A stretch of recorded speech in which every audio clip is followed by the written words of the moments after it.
All right, all right, all right. It's the close of the day on Thursday, Jackson Hole Day. And let's take a look at what happened. Now we closed at the low. Market pulled down nicely. Here's the low back on. Give it to me, baby. Back on 818, and I just put a Fibonacci retracement there, and it retraced to the 2360 and closed at the low, which I'm liking that. It's a good strong bar. We'll probably see a pull down tomorrow. Two, I think we have a risk down past the 38% bar, maybe to the 50% bar of 44.35. So we may be looking at another 30-point sell-off tomorrow. And I wouldn't be too upset about that.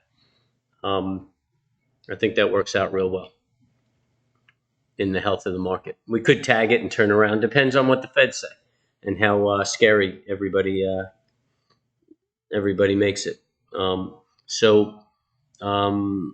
Here's the 60-minute. We were holding that trend line. We were saying we're positive until we broke that trend line. We broke the trend line and we're trading down on the 60. And we've been below the trend line all day. You can see the MAC Daddy is still bearish. So we'll just let it go. We're not going to chase it. We're not going to fight it. We're just going to let it do its thing. And let's take a quick look at Bitcoin. There we know about you. Bitcoin had a nice retrace on the daily. Just got to watch it for tomorrow. You can see a divergence here. You got a higher high and the momentum's not following it. So you probably get a little bit more of a sell-off. Left a tail, a bottoming tail, hit a support area. But that momentum is kind of telling me it's not quite done yet. And if we take a look at the 60, 60's bearish, but not terribly ugly, more like a consolidation in the 60. So we'll just have to see if there's a setup in it for tomorrow. We're watching XOM on a swing, and we're watching it for tomorrow. This is nice. I'd like to see it come and fill this gap with the momentum moving up, and then aggressively break above that 55.85.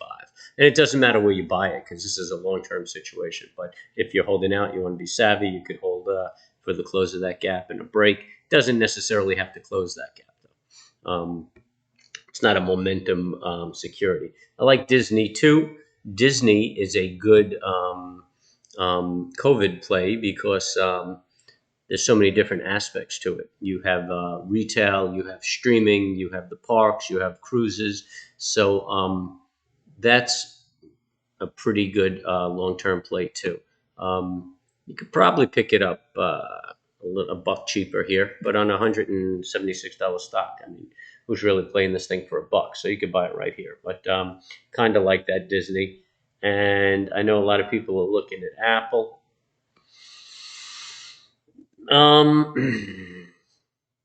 Apple's just in consolidation. I see no entry there. I mean, I'll just watch it and see what it does. And then last but not least, your favorite and mine, AMC. And AMC, we were talking about that bear flag. And I mean, it still could be a bear flag. This is a little aggressive. I don't really like this, that it traded off so much.